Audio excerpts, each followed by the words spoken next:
অপেক্ষাৰ দ্বিতীয় খণ্ডলৈ। এই খণ্ডটোত নিজৰাই নিজকে বুজাব পাৰিবনে?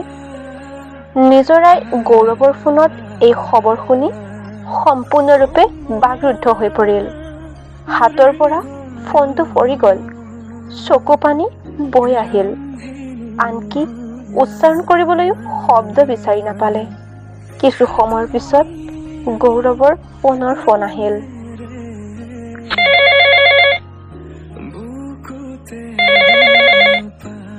নিজৰা, তুমি শুনিছানে? হয়, মই শুনি আছো। কিন্তু এইটো কিদৰে হ'ল? অনুৰাগে কিয় এনেকুৱা কৰি গ'ল? ময়ো ভালদৰে নাজানো। মই চিঠিখন পালোঁ সিহঁতৰ ঘৰলৈ যাওঁতে। মই ভাবিলোঁ তোমাক কথাটো জনাওঁ, সেয়েহে। চিঠিখনত কি লিখিছে অ'? মই এতিয়া তোমালোকৰ ঘৰলৈ যাওঁ। তোমাক লগ ধৰি একেবাৰে কথাখিনি কওঁ। তোমাক বুজাই ক'ব পাৰিম তেতিয়া।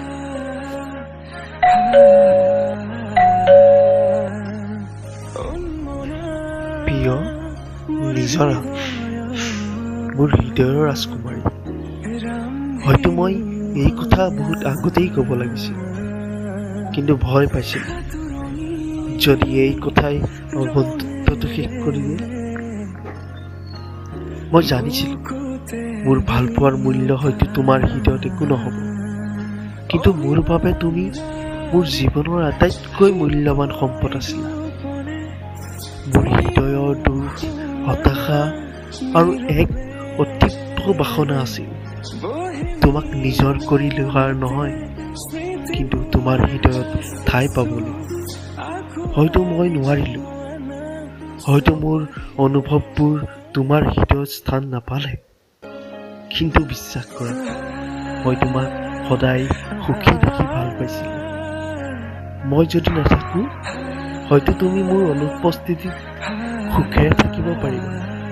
নিজৰা, মোৰ ক্লান্ত, মোৰ বুকুত ব্যথা, এই শূন্যতাই মোক খাই পেলাইছে। মই জানো মোৰ সিদ্ধান্তটো ভুল, কিন্তু মই অন্য উপায় নাপালোঁ। মই যোৱাৰ আগতে তোমাক কোৱা কথা এটা মনত ৰাখিবা। মই সদায় তোমাৰ হৃদয়ত জীয়াই থাকিম। বিদায়, তোমাৰ অনুৰাগ।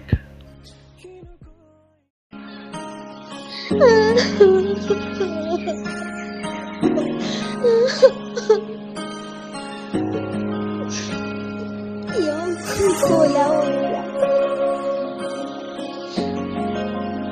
মই যদি জানিছিলোঁ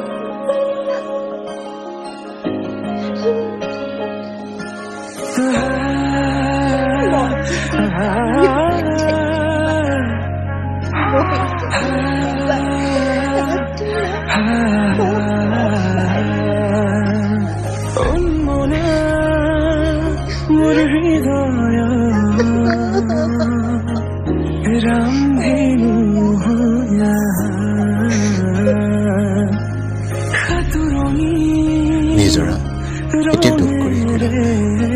তুমি তাক ভাল পোৱা নহয়। তাৰ স্মৃতিসমূহ বুকুত সামৰি তুমি নিজৰ কাম কৰি আগবাঢ়ি যোৱা। সেয়ে হ'ব তোমাৰ ভাল পোৱা।